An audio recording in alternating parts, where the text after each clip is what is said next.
नमस्कार साथियों, आज है साल का अंतिम दिन। ठीक है, और आज हम लोग इस वीडियो के माध्यम से करेंगे सेक सब्जेक्ट FYUGP, जिसका सब्जेक्ट का नाम है स्टॉक मार्केट ऑपरेशंस। ठीक है, ये है सेमेस्टर 1 वालों के लिए भी, 2 वालों के लिए भी, 3 वालों के लिए।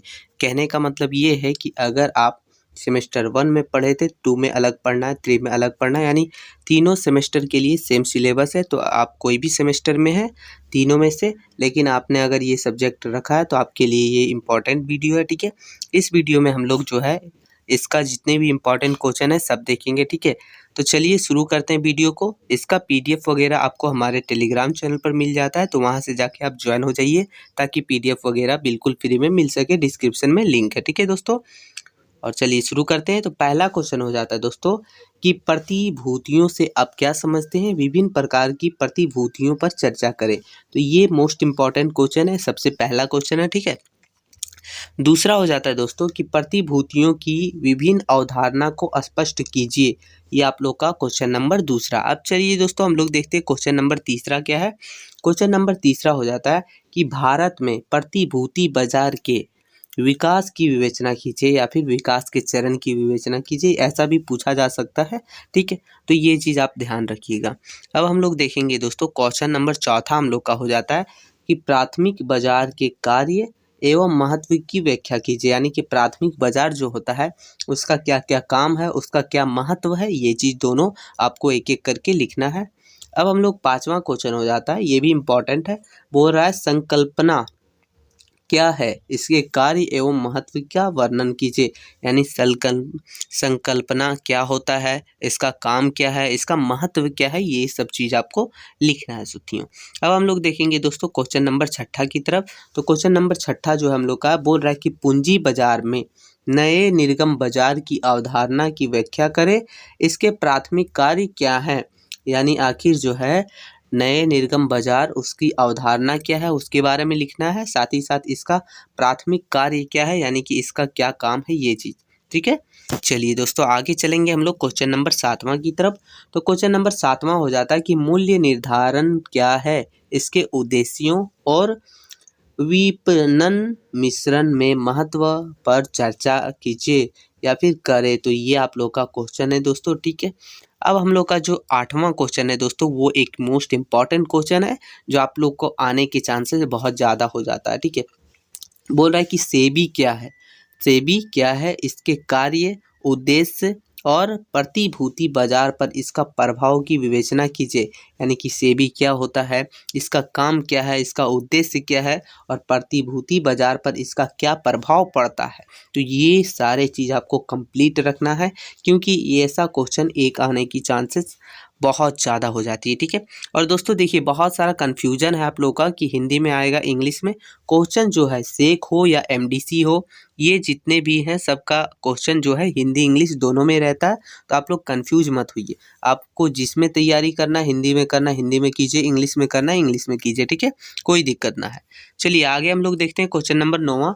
बोल रहा है कि MSME IPO क्या है, इसका अर्थ और यह कैसे काम करता है। यानी कि ये है क्या चीज़, इसका अर्थ क्या है और ये कैसे काम करता है आखिर, तो ये आपको लिखना है दोस्तों।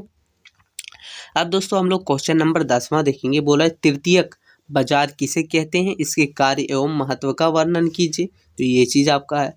आगे 11 नंबर क्वेश्चन है कि स्टॉक जो होता है ना, स्टॉक मार्केट। ठीक है, तो स्टॉक से आप क्या समझते हैं, इसके प्रकारों को लिखे। यानी कि ये क्या चीज़ है और इसके जितने भी प्रकार हैं उसके बारे में आपको लिखना है।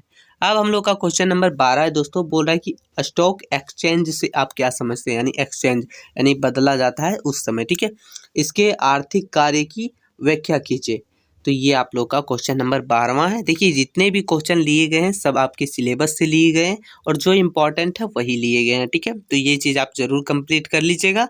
13 नंबर क्वेश्चन है दोस्तों कि भारतीय शेयर बाजार व्यापार और निपटान प्रक्रिया पर प्रकाश डालिए। यानी कि भारत में जो शेयर बाजार है उसका व्यापार के बारे में और उसके निपटान के प्रक्रिया, यानी कि लास्ट में जब उसको मैनेज किया जाता है, उसको निपटाया जाता है, उसकी क्या प्रक्रिया है, इसके ऊपर आपको प्रकाश डालें। यानी उसके बारे में लिखना है, उसके बारे में जानकारी देना है। आगे हम लोग का जो 14 नंबर क्वेश्चन है वो मोस्ट इम्पॉर्टेंट है, क्योंकि ये एक नियम है, ठीक है, विनियमन नियम जो कि आपको पूछा जा सकता है। बोलेगा सेबी ये जो है पूंजी निर्गम और प्रकटीकरण आवश्यकताएं ये है, ठीक है। विनिमयम 2018 की विवेचना कीजिए, यानी कि ये एक रूल है, ठीक है, नियम है जो कि स्टॉक मार्केटिंग वगैरह के लिए रूल बनाया गया है। तो आखिर ये क्या चीज़ है, ये कैसे काम करता है, इसका महत्व क्यों बनाया गया था, ये सभी चीज़ आपको कर लेना है, ताकि क्वेश्चन कैसा भी आए आप पूरा कर लीजिएगा, ठीक है। आगे हम लोग का जो 15 नंबर क्वेश्चन है, बोला कि डीमेट अकाउंट, यानी कि डीमेट अकाउंट की अवधारणा और प्रक्रिया पर प्रकाश डालिए। यानी कि डीमेट अकाउंट क्या चीज़ है, उसकी क्या अवधारणाएं हैं, उसके क्या प्रक्रिया हैं, तो ये चीज़ आपका है। और लास्ट हम लोग का जो है 16 नंबर क्वेश्चन, जो कि ये भी मोस्ट इम्पॉर्टेंट है, बोल रहा है कि डीमेट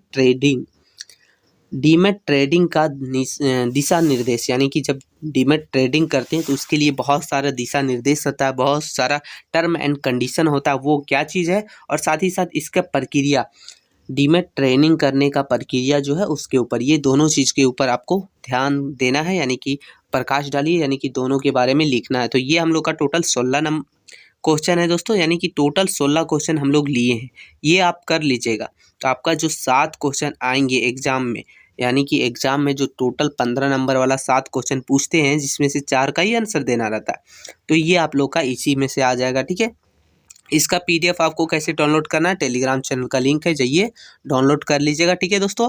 अब मिलते हैं हम लोग नई वीडियो में, तब तक के लिए जय हिंद साथियों।